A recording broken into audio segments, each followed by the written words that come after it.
standing underneath the lights. Hi and welcome to Nate's Art Lab for January. Welcome to my channel. Thank you for being here. This month's challenge is texture. So what you see me doing here is tinting some structure paste with some Golden's Iridescent Pearl or Pearl Iridescent, and I'm trying to just get it very iridescent. I'm just trying to get the structure paste to have just sort of a nice smooth iridescent shimmery hue to it. And then I actually decide that I want it to be the tiniest bit um, green. So I go ahead and I pull out another golden fluid. It's sap green, I believe, and I just put one drop in there. I just want the tiniest hint of a very pale green. So what I'm doing here for Nate's Art Lab this month is embellishing this glass frame with some structure paste, and I'm going to use my palette knife. I am just taking this opportunity, as I tend to do with the Nate's Art Lab challenges, to just try something that is not typical of the work that I tend to do.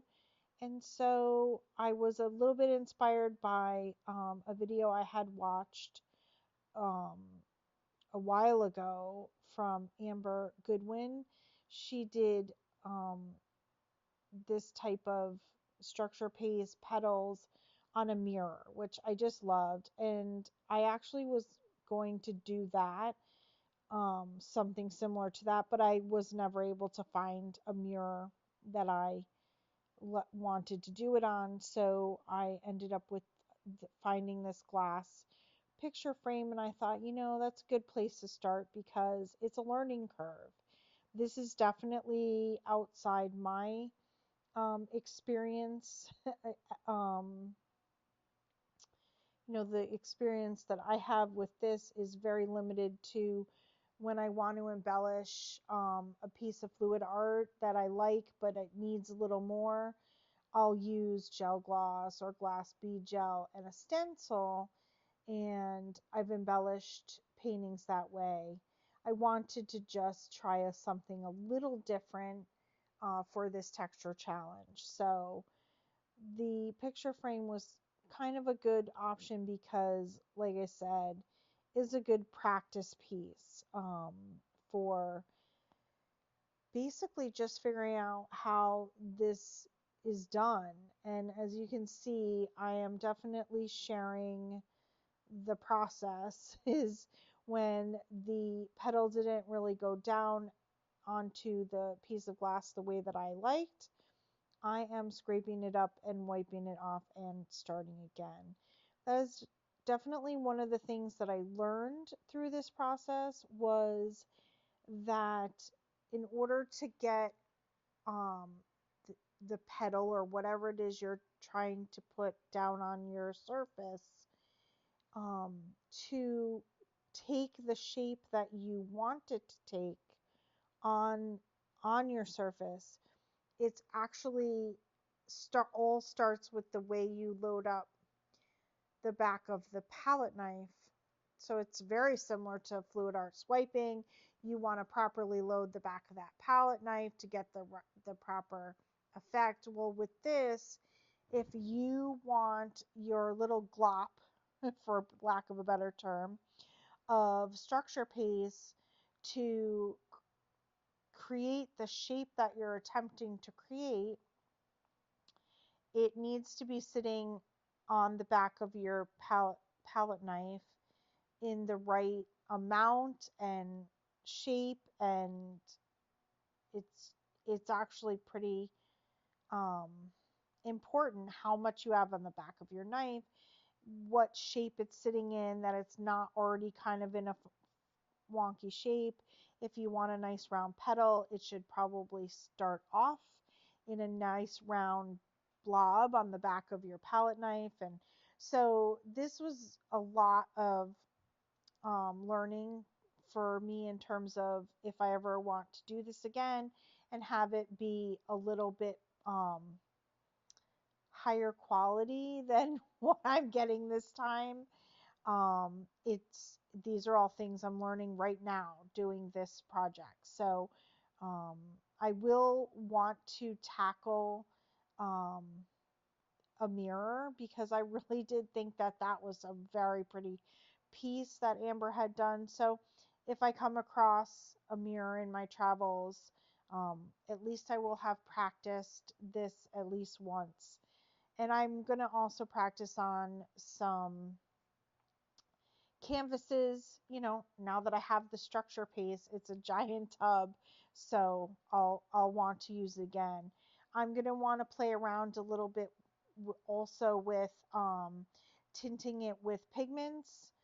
Um, and that's a little challenging. I did try to tint some with a pigment, and the whole solution ended up just way too soft because I first wet my pigments in some Joe Sonia, and then I thought, oh, I'll just mix it into some gloss gel and then mix that into the structure paste. Well, when I did that, it was way too soft. So that didn't work out very well. So the hence why I'm tinting this um, with just fluid paint and going straight into the structure paste. So these three petals didn't really come out right, and it wasn't so much about the actual shape of the petals.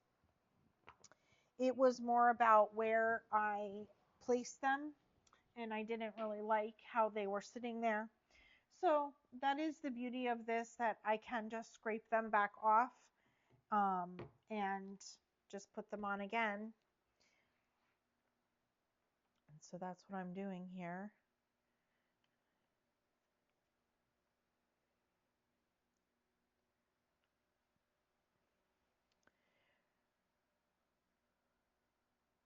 So after I put a couple of these little petals to embellish the edges of where um, the picture would be hanging, or the 8 by 10 picture would be sitting inside the frame. The Posca markers are my guide for that. I am going to go ahead and clean off the Posca paint off of the back of this glass frame so that when you put the picture in it, you don't see obviously that painted outline. You just see what I put on the front of the glass as sort of framing the picture. So we'll see that at the end. But so I'm going to continue with just a couple more petals, and then I am going to move on to tinting some more structure paste with a little bit of a yellow Golden's fluid paint. So we're going to see that here in a second.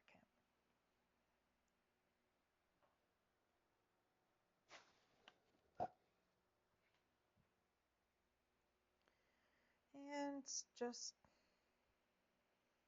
taking what I didn't like and wiping it off and starting again.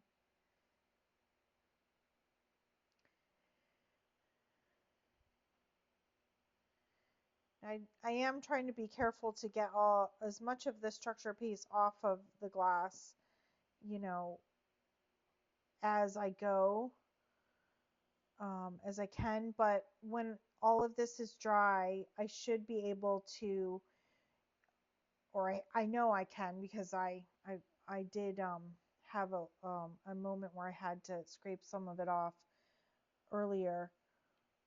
But I can take like a razor blade. So, and I just put a little Windex down, and I come in with a flat razor blade and I just scrub. or scrape. So here I am gonna tint a little bit more structure paste with this yellow. I'm gonna tint it with like one drop of the yellow, and I'm gonna place like a sort of a rising sun here at the um, top of my frame, and then I'm gonna take what's left of that structure paste in the tub after I've completed the shape of my sun there. Um, and I'm going to take the structure paste and add a little bit more of the yellow just to get it a little darker. And then I'm going to add some sort of rays out of the sun. Um, but first I'm just filling it in, filling in the shape of the sun there and getting a nice good full texture. And so see how it's kind of sticking up. It's when you pull the palette knife up, it kind of makes a peak, kind of like if you were whipping whipped cream. Well, you know, I want that to be a little flatter, so I just went back until it was flat. So this is the slightly darker structure paste that I have darkened a little bit with a little bit more of the yellow. And I'm just adding these rays. I do apologize for my hair, which is causing all of that blurry camera work there in the beginning. So I'm just using, believe it or not, of all things, it's I went into my little bag of nail tools and I pulled out this little orange stick to do the the rays of the sun.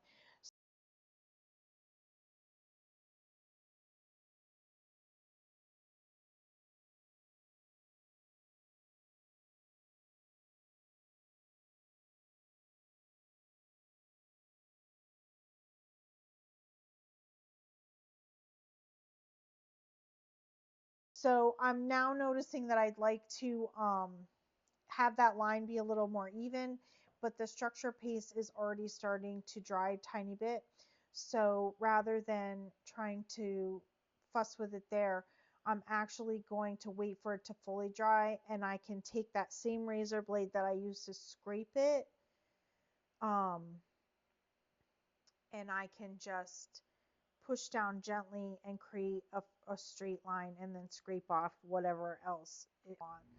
So next we're seeing the finished frame with a picture in it, and I thank you for being here, and come back and next time we'll paint, and I hope you enjoyed this little journey with me.